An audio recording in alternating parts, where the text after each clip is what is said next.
Somehow this slipped through, but Japan and the US have been discussing scenarios to use nuclear weapons on China. This is your favorite half Chinese. Before we continue, please like, share, and also subscribe to my channel. Thank you. So this is an article from Kyodo News from July 26, 2025. Let's read a little bit in it. So Tokyo, Japan and the United States have been discussing a scenario in which US military would use nuclear weapons in the event of a contingency during talks on so-called extended deterrence. Sources close to the two countries said Saturday. It is just mind-boggling. What deterrence? What exactly is China doing that need to be deterred? Like, honestly, what? I have highlighted a couple things. I don't know if everybody wants to read the whole thing. You can read it yourself. I will link the link in the description. I have here, Japan is the only country to have experienced an atomic bomb attack and has long advocated for a nuclear-free world. However, it also relies on the US nuclear umbrella for defense. Defense from whom? That is the things that, and this is shows you the type of propaganda that they're using. So they want to paint China as the bad and the madman, while it is actually they who are actually threatening all the other nations, right? You cannot say that you are discussing to use nuclear weapons on a peaceful power because China haven't fired a single bullet in, what is it, 45 or 50 years or something like that, right? And you want to deter what exactly? A country that always says, if you have a problem, come to the table, we are diplomatic, let's talk about it. But no, you choose to start with nuclear talks or about what to do in nuclear how to use nuclear weapons. Sorry, my mind is a little bit off. Anyway, as part of the extended deterrence talks in recent years, Tokyo and Washington have held multiple tabletop exercises to strategize a scenario in which a conflict broke out in East Asia and the United States is pressured to use nuclear weapons according to the sources. Now, it's very important, this part, because this is what they're saying themselves. So they have been exercising all sorts of strategies with scenarios to also use nuclear weapons against other nations, right? It's very important. Keep that in mind. With that in mind, Japan and the United States reviewed how to coordinate and how to deal with issues stemming from the possible use of nuclear weapons, such as managing public opinion. Yeah, because that's kind of something that you really need to manage, because what would the world think that you are attacking a nation that has done nothing wrong to you? The only thing, what the problem is for the United States, is that they cannot compete with China. They cannot have a fair competition against China with in economics. But that's their own problem. If you cannot compete with China, dear America, your system is failing. Fix it. Instead of attacking other nations, fix your own system. Because this is what they've been doing all the time. Attacking other nations because they are considered not a threat, military or whatever. I mean, Iraq wasn't a military threat. Libya wasn't a military threat. Afghanistan wasn't a military threat. Syria wasn't a military threat. None of those countries were military threats. None of the countries that have been attacked by the United States were a military threat to the United States. I think it's very obvious, from the Vietnam War all the way to the wars from today.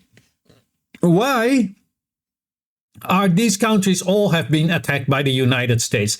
And each and every single time they are having these kind of things to deter them. They are the enemy, but they have never done something to deserve that label to be an enemy that warrants to be attacked militarily, right?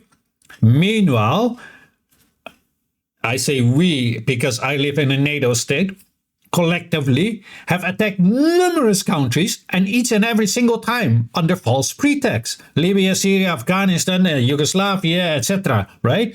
All was under false pretext. Here, let's continue.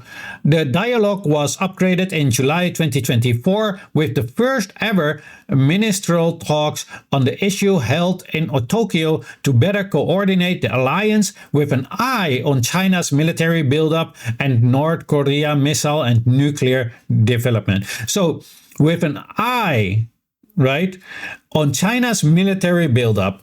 Well. So, you have to imagine China's position. So China is looking at Japan and the US discussing a scenario to use nuclear weapons on China. Imagine you being a Chinese president or a minister in China or just a regular Chinese. You don't feel threatened that a nation that already has used, the only nation in the world that has used nuclear weapons and also have threatened your country and your people before. Because if they threaten a country, they also are threatening the people. There's no doubt about that, right? The only country in the world that has done that before was this exact country, the United States of America. And that one is now in talks with Japan, another nation that invaded China for no reason other than to enrich themselves and committed the most horrible war crimes humans can possibly imagine.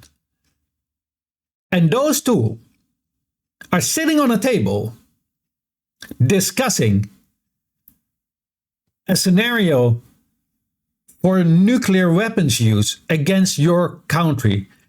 And then out in the media, they are trying to frame it that it is because of China's military buildup. What do you mean? Of course, they're going to have a military buildup if you see this. Why wouldn't they? You would be crazy not to. And then, not to mention, Japan passes record defense budget while still playing catch up, according to Defense News Asia Pacific, right? This is true. This is what they've been doing. They've doubled their military expenses. So why is that not a problem? Tell me, isn't Japan the country that invaded numerous Asian countries and specifically targeted China, who had the most fatalities, right? And just think of what happened in Nanjing. Just think of Unit 731, what they've done to China. The numbers, we don't even know how many, but it's about something like 20 or 30 million Chinese people have lost their lives because of Japan.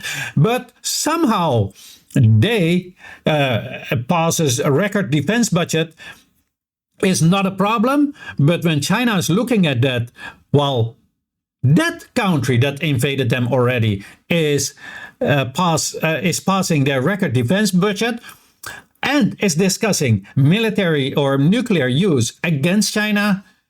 Now it's a problem that China says, yeah, we need to step it up a little bit. That's insane. And people need to start to realize this, right? Let's look at this one. The tiny Japanese islands militarizing on Taiwan's doorstep. Yes, so they are militarizing islands surrounding Taiwan. Also not a problem. Why are they doing that?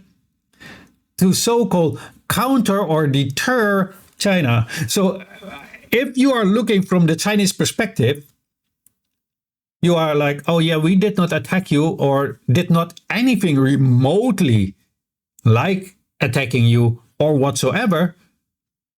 So what I am reading as a half Chinese and half Dutch, understanding my history from Europe and the Netherlands and the United States and China, I am reading, it's not to deter, it's to attack. Because these are the exact nations that have been attacking China also before. Japan has done so, and the United States has also done so. With the amount of people that lost their lives in China because of those two, it's just too much. And not only that, the United States also has threatened China before with nuclear weapon strikes. And then you also have this. This is the United States, all their military bases surrounding China. So this is China sitting there right there. Oh, yeah, it's sitting right here. And you are talking about China needs to be deterred? What? Look at all the military bases of the United States. A nation that is day in, day out saying that China is an enemy and is vicious, etc., etc. The same rhetoric and the same propaganda that have been used on other countries right before they started to attack them. Think of Iraq, think of Libya, think of Syria, think of Vietnam, think of all these countries as of Afghanistan. All the time, the similar pattern. Propaganda demonizing the country, dehumanizing the people. So when you start a war, your own people will go along because, oh, those Vietnamese, they would take a canoe and row over to attack us because they're bad commies. Who is the one who attacked who? The Vietnamese never had anything in their head to go remotely to go over to the United States to attack them. Why did the United States come over to attack them? China has never, ever in the entire history of its history, never attacked any of the Western nations. It was the Western nations that were invading them. So don't get it twisted. If you look from China's eye, they have all the right to have a military buildup.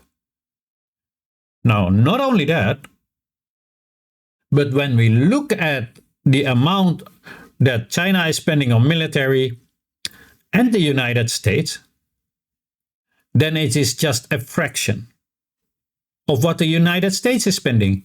But China has more land mass to defend and 4 or 5 times more people to defend. So it should actually be a lot more than the United States is spending. Also notable is that 80%, and I think the Pentagon also admitted to that, or some other general or whatever from the United States itself, that China's military is like 80% defensive. There's nothing to fear. But somehow it is they need to have discussion for scenarios to use nuclear weapons on China. Let me know what you all think of this in the comment section, but please keep it respectful. We're not uncivilized barbarians. And also, please like, share, and if you have not yet, then follow. Don't forget to comment what your position is.